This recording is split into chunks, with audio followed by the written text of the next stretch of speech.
Eh ben, ça va être très compliqué de parler de cet épisode, The Legend of Ruby Sunday. Alors, c'était comment?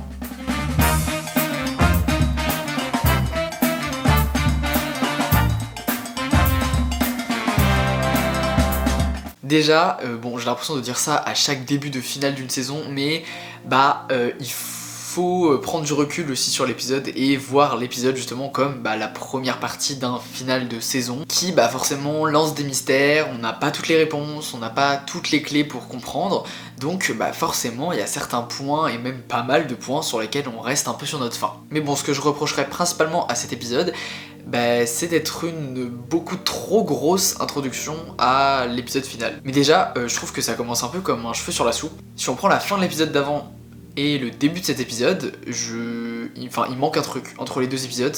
Vraiment, ça fait hyper programmatique dès le début. Et je trouve que c'est vraiment une ligne qu'on va retrouver tout au long de l'épisode. C'est-à-dire que c'est un épisode, j'ai trouvé très artificiel. J'ai l'impression qu'il cochait les cases de faire tout ce qu'il fallait pour préparer et faire un gros build-up pour la fin de la saison, quoi. Après, ça m'a pas empêché d'apprécier l'épisode quand même, parce que il y avait de la tension, il y avait des scènes qui marchaient hyper bien. Et si je reste dans le positif, notamment le nombre de personnages et toutes les interactions qu'ils ont entre eux à Unit, j'ai beaucoup aimé, j'ai trouvé que ça marchait super bien. On revoit Rose qui a un rôle un peu minime mais qui a une relation hyper mignonne avec Ruby. Il y a Maurice qui a un tempo comique qui est absolument génial.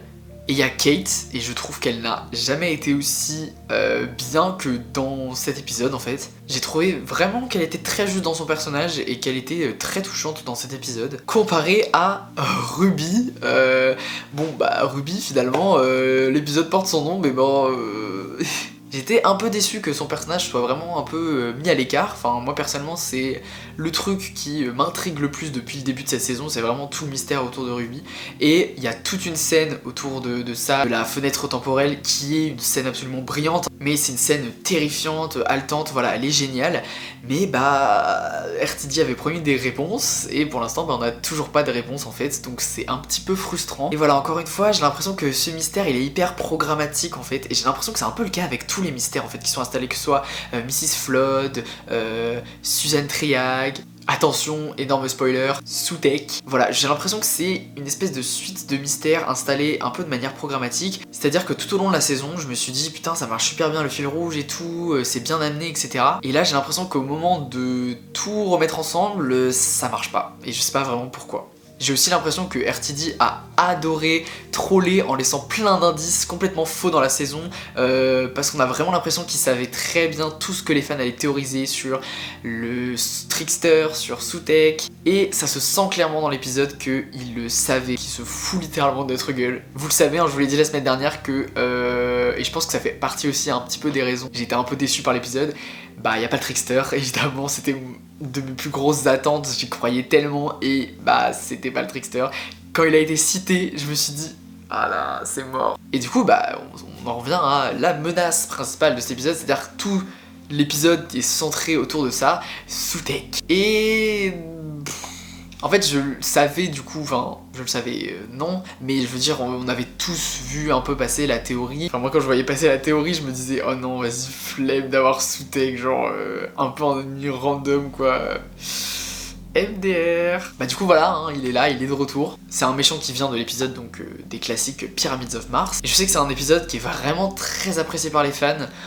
Moi personnellement, c'est un épisode assez random, je trouve, de la série classique. C'est un épisode OZEF quoi, donc c'est pas forcément un méchant auquel je suis attaché.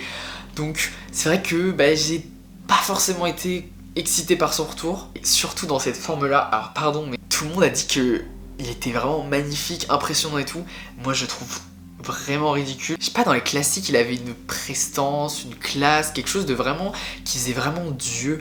Là on l'associe vraiment plus à une bête, et le petit aperçu qu'on en a à la fin, je sais pas, j'espère qu'on aura peut-être une d'autres formes que ça, parce que personnellement je trouve ça vraiment too much. J'ai l'impression de paraître gros rabat-joie vraiment, mais je sais pas, je trouve que cette forme, la forme qu'ils ont choisie, je trouve que ça ne marche pas du tout. Et puis alors, je suis désolé, mais après ma déception de ne pas avoir le Trickster, j'ai trop ri avec Sutek qui fait la révélation de son anagramme avec Suzanne Triad, avec Suzanne Technologie, Tech parce que c'était son surnom et tout. Ah non, je suis désolé, j'ai trop rigolé quand les lettres sur l'écran se sont affichées avec plusieurs niveaux de regardez mon nom. Ah non, franchement, je suis désolé, j'ai vraiment ri à ce moment-là, je me suis dit c'est too much. Par contre, il y a un détail que j'ai vu noté par des fans sur Twitter et que je trouve génial. Dans l'épisode classique avec Sutek, il y a un espèce de portail en fait, et ce portail, ça a exactement les mêmes couleurs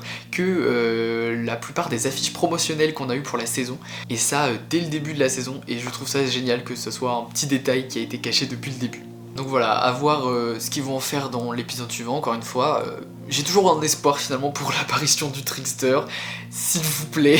En tout cas, je trouve que c'est un épisode qui manque d'une réelle histoire, mais il n'a pas vraiment une histoire concrète à laquelle il se raccroche. Enfin voilà, après peut-être que le final de la saison va changer tout ça et que ma vision de cet épisode va complètement évoluer avec l'épisode de la semaine prochaine. C'est toujours le jeu avec les premières parties de finale de saison de toute façon. En tout cas, il y a beaucoup de mystères entre Mrs. Flood, les origines de Ruby, tout ce qui est explication sur le retour de Sutek, sur qui est exactement Suzanne Triad. Il y a quand même pas mal de choses qui sont laissées en suspens. Est-ce qu'on va revoir Suzanne, la petite fille du docteur, dans l'épisode final? La semaine dernière, c'était l'excitation pour l'épisode de la semaine prochaine. Cette semaine, c'est clairement la peur. J'espère vraiment que cet épisode final va rattraper ça. Parce que c'était une saison qui, pour moi, jusqu'à présent, avait fait vraiment un sans faute. Je sais qu'il y a la déception qui joue, donc je suis un peu aigri. Mais bon, pour le moment, c'est probablement celui de la saison que j'ai le moins aimé. Dites-moi ce que vous en avez pensé dans les commentaires, et on va se retrouver une dernière fois la semaine prochaine pour la conclusion de cette saison 1 de Doctor Who. Des gros bisous et à la semaine prochaine.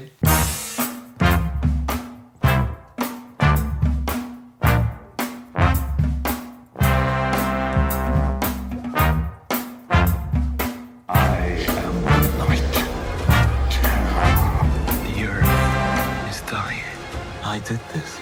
I swear to you, with both the hearts of the last of the Time Lords, I will stop you.